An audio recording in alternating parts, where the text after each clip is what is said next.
السلام عليكم ورحمة الله وبركاته، ازيكم عاملين ايه؟ يا رب تكونوا جميعا بخير. النهارده ان شاء الله هننفذ مع بعض الموديل ده، موديل سهل وبسيط، وكمان الشنطة ما بتاخدش وقت خالص، يعني تقدروا تنفذوها بسرعة كده قبل عيد الأم. شايفين الشنطة كمان واسعة بجد من جوه، طريقتها سهلة وبسيطة. الخيط اللي انا استخدمته في الشنطة كان خيط سلسلة، تقدروا تستخدموا اي خيوط متاحة عندكم. فيلا كده بينا نبدأ على تفاصيل الفيديو النهارده ونقول بسم الله. هبدأ أعمل عقدة بداية، وهبدأ أرتفع 63 غرزة سلسلة. 1 2 ارتفعت 63 غرزة سلسلة. مقاس السلسلة دي 37 سنتي.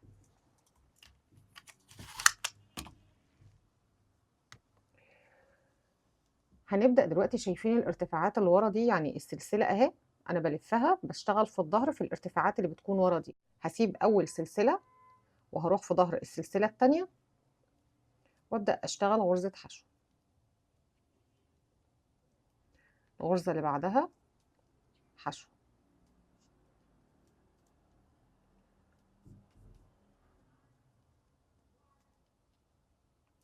بكمل كده لحد ما أوصل لآخر السطر. كده أنا وصلت لآخر غرزة في السطر، يبقى انا اشتغلت كل السطر ده من غرزة الحشو. هبدأ دلوقتي ان انا ارتفع سلسلة وهنلف الشغل، وهبدأ ان انا اخد لفة كده على الابرة بالخيط، واجي تحت اول حلقتين. يعني هشتغل دلوقتي تحت الحلقتين. في اول غرزة هشتغل نص عمود. الغرزة اللي بعدها غرزة منزلقة، بطلع كمان من الحلقة اللي على الابرة. الغرزة اللي بعدها نص عمود. يعني انا السطر ده هيكون مكون من غرزة نص عمود وغرزة منزلقة. اشتغلت نص عمود، الغرزة اللي بعدها غرزة منزلقة، الغرزة اللي بعدها نص عمود، الغرزة اللي بعدها منزلقة. يعني بدخل كده تحت الحلقتين، اخد لفة على الإبرة واطلع، وبطلع كمان من الحلقة اللي على الإبرة.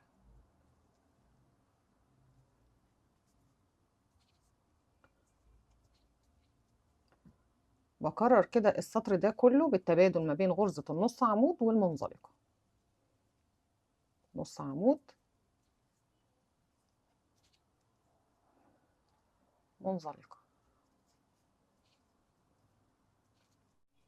الغرزة اللي بعدها منزلقة. بدخل كده تحت الحلقتين، اسحب الخيط واطلع كمان من الحلقة اللي على الإبرة.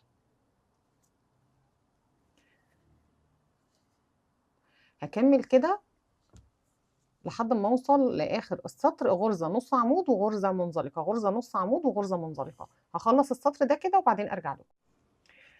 انا كده وصلت لاخر السطر. اشتغل نص عمود، اخر غرزة منزلقة. هرتفع سلسلة وهبدأ ان انا الف الشغل،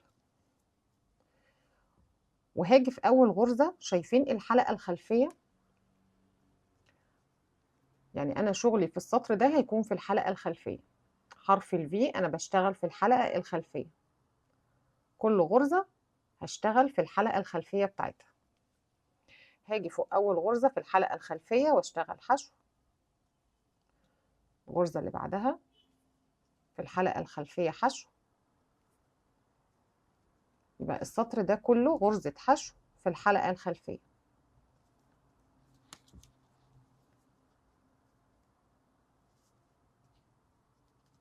هخلص السطر ده كله من غرزة حشو في الحلقة الخلفية، وبعدين ارجع لكم نكمل مع بعض. انا كده خلاص بعد ما جيت لاخر السطر، هبدأ ان انا ارتفع سلسلة وهلف الشغل. هبدأ دلوقتي ان انا اشتغل تحت الحلقتين. هلف الخيط كده على الابرة وابدأ اشتغل اول غرزة نص عمود. الغرزة اللي بعدها غرزة منزلقة، الغرزة اللي بعدها نص عمود، الغرزة اللي بعدها منزلقة، اللي بعدها نص عمود.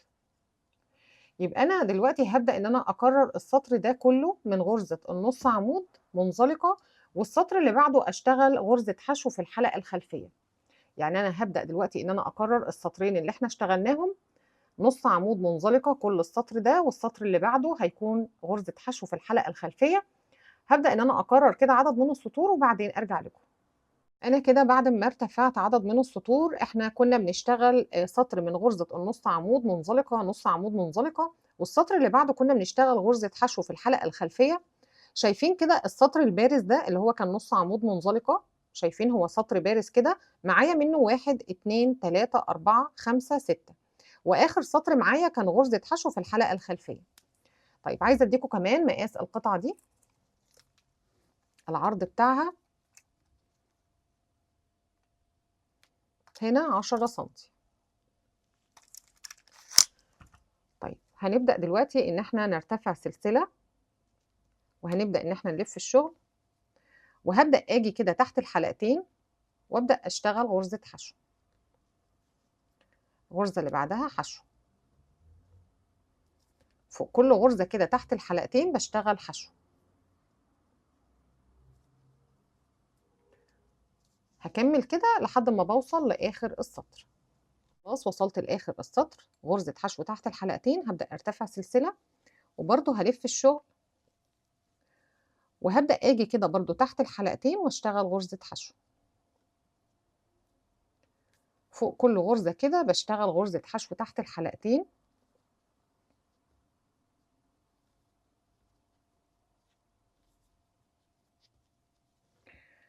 هبدأ دلوقتي إن أنا أخلص كده لحد آخر السطر غرزة حشو تحت الحلقتين وارتفع سلسلة، وبرضه أشتغل غرزة حشو تحت الحلقتين. هارتفع كده عدد من السطور وبعدين أرجع لكم عشان نكمل مع بعض. أنا كده هنا ارتفعت 8 سطور من غرزة الحشو تحت الحلقتين. عايزة أديكم مقاس الجزء ده، هنا كده 6 سنتي، المقاس هنا 6 سنتي. آخر سطر عندي بيكون على وش الشغل. دلوقتي بعد ما ارتفعت سلسلة هبدأ إن أنا ألف الشغل، وفي أول غرزة عندي هبدأ أشتغل نص عمود، الغرزة اللي بعدها منزلقة، نص عمود، اللي بعدها منزلقة، نص عمود.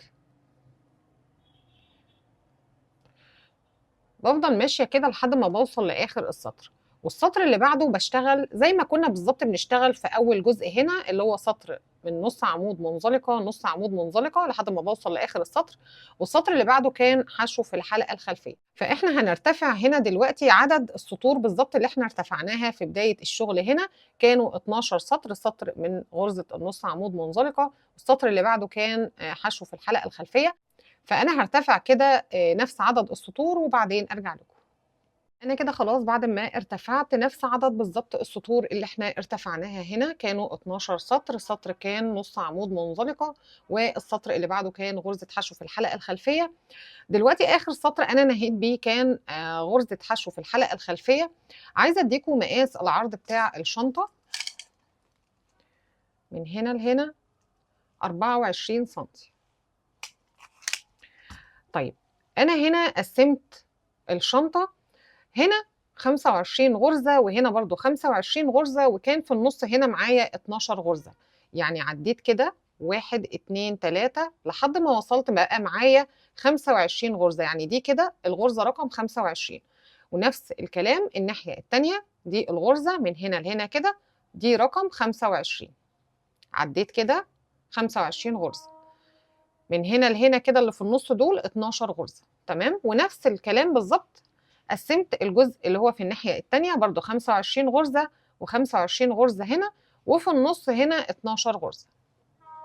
طيب هنبدأ دلوقتي ان احنا نرتفع سلسلة وهنلف الشغل، وهبدأ هنا في أول غرزة أشتغل نص عمود، الغرزة اللي بعدها منزلقة، نص عمود، زي بالظبط ما كنا بنشتغل غرزة الشنطة منزلقة. احنا كده بنشتغل الجناب للشنطة، بشتغل كده نص عمود منزلقة لحد ما بوصل للماركر هنا.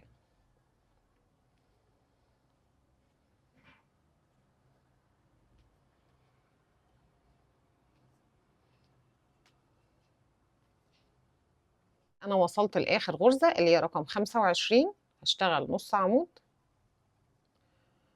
وهبدأ ان انا ارتفع سلسلة ونلف الشغل. هبدأ ان انا اجي في الحلقة الخلفية اشتغل حشو، وفوق كل غرزة كده ببدأ اشتغل غرزة حشو لحد ما بوصل لاخر السطر، وابدا ان انا اكرر سطر من غرزه النص عمود منزلقه، والسطر اللي بعده بيكون حشو في الحلقه الخلفيه. انا هرتفع كده 6 سطور، سطر من غرزه النص عمود منزلقه وسطر من غرزه الحشو في الحلقه الخلفيه. هرتفع كده 6 سطور وبعدين ارجع لكم.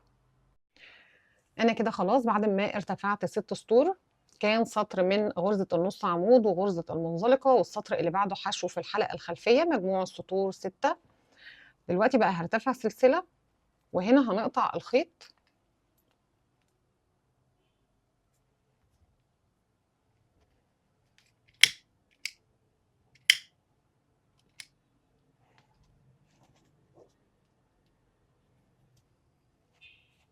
ودلوقتي اللي احنا عملناه هنا هنبدأ نكرره على الناحية التانية هنا.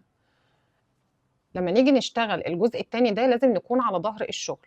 هبدأ اجي في المكان اللي فيه الماركر ده وهبدأ اسحب الخيط وارتفع سلسلة، وفي نفس المكان اشتغل نص عمود،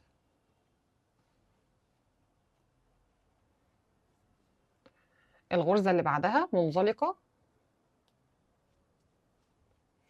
الغرزة اللي بعدها نص عمود،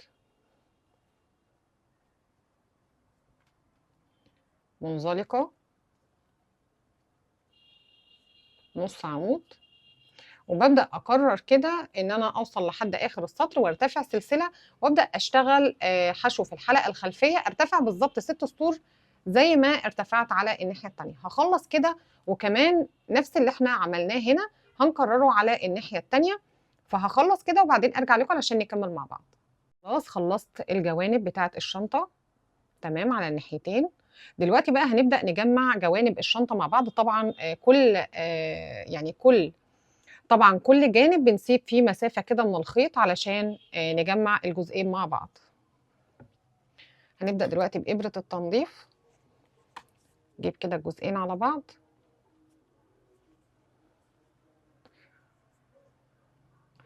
وابدأ اخد كده كل غرزتين قصاد بعض.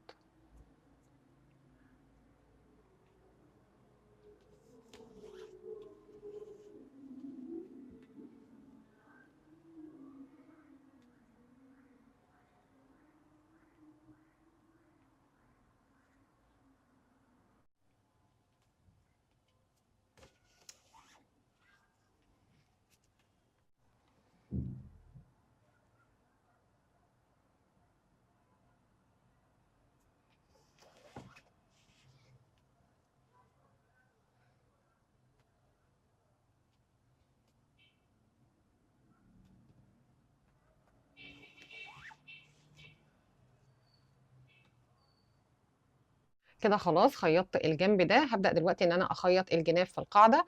علشان اخيط الجناب في القاعدة لازم امشي بالخيط كده لحد ما اوصل لبداية الجنب هنا.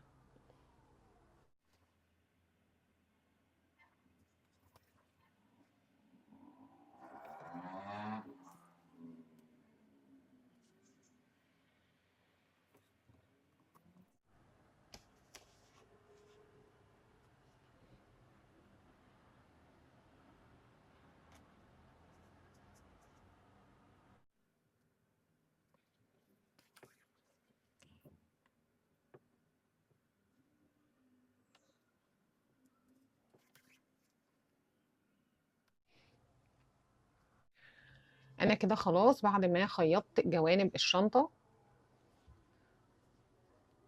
هنبدأ دلوقتي ان احنا نشتغل داير ما يدور الشنطة غرز حشو. فهبدأ ادخل من النص هنا وابدأ اسحب الخيط وارتفع سلسلة، وفي نفس المكان اشتغل غرزة حشو.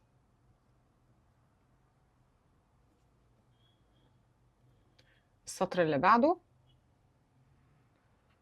اشتغل غرزة حشو. غرزة الحشو الاولى دي انا هحط فيها الماركر.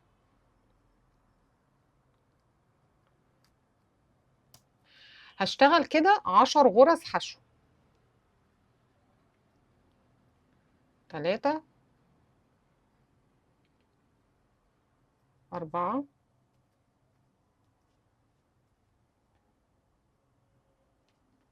5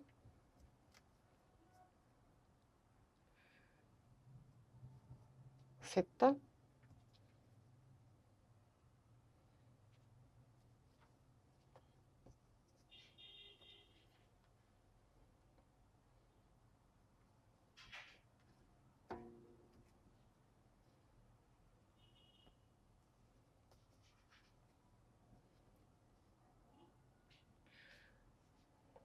10.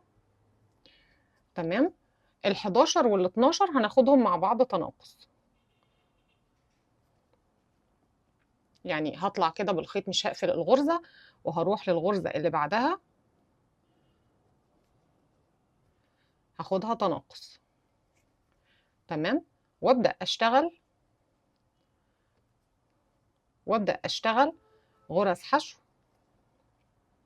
كام غرزة حشو؟ 10 غرزة حشو. واشتغل ال11 وال12 تناقص. هشتغل كده 10، يعني هشتغل كده 10 غرز حشو، وفي ال11 وال12 هشتغلهم تناقص. همشي كده بالطريقة دي لحد ما اوصل لاخر السطر. كده خلاص بعد ما وصلت لاخر السطر، هبدأ دلوقتي ان انا اطلع بالخيط من هنا كده. نبدأ نقفل السطر بتاعنا بإبرة التنظيف. هبدأ اجي تحت اول غرزة، تحت الحلقتين، ادخل تاني في نفس المكان اللي كان طالع منه الخيط بالشكل ده. دلوقتي بقى هبدأ ان انا امشي بالخيط تحت الغرز واثبته. دلوقتي بقى هنبدأ ان احنا نشتغل ايد الشنطة. انا معايا هنا حلقات سهلة الفتح، وحلقة هنا تانية هركبها، بس ما اشتغل عليها الايد هركبها في حلقات سهلة الفتح دي. طبعا تقدروا تشتغلوا الايد على جنش الاول، يعني بدل الحلقة دي تشتغلوا على جنش. هبدأ دلوقتي ادخل بالابرة كده، اسحب الخيط واشتغل سلسلة، وابدأ اشتغل 1 2 3 4. هرتفع سلسلة وهلف الشغل، وهبدأ ان انا اشتغل تحت الحلقتين غرزة حشو.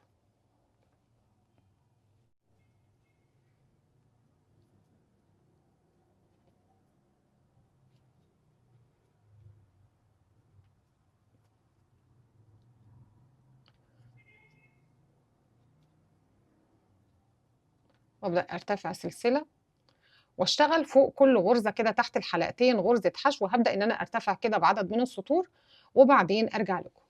ما ارتفعت بايد الشنطة، هديكوا برضو المقاس. الطول هنا 39 سنتي. طبعا اللي حابب يطولها عن كده مفيش مشكلة. دلوقتي هبدأ اجيب الحلقة التانية زي اللي احنا اشتغلنا عليها دي بالظبط، وهبدأ دلوقتي ان انا ارتفع سلسلة. شايفين الحلقة دي؟ هبدأ ان انا احطها كده، وابدأ ادخل تحت الحلقتين للغرزة دي، وادخل مع الحلقة. يعني انا باخد الحلقة وانا بشتغل غرزة الحشو، اسحب الخيط واشتغل حشو. الغرزة اللي بعدها يعني بشتغل حشو عادي خالص، بس باخد الحلقة المعدن معايا وانا شغالة بالشكل ده. اخر غرزة معايا اشتغل حشو. هرتفع سلسلة، وهنا بقى هقطع الخيط وهنضفه تحت الغرز.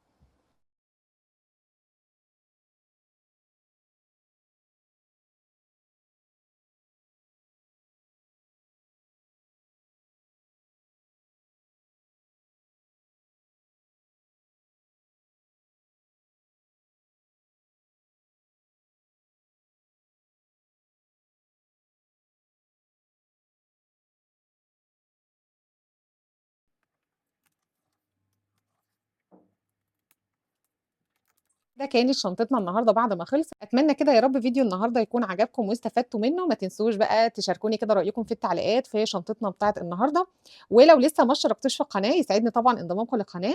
اشوفكم على خير في فيديو جديد ان شاء الله. باي باي.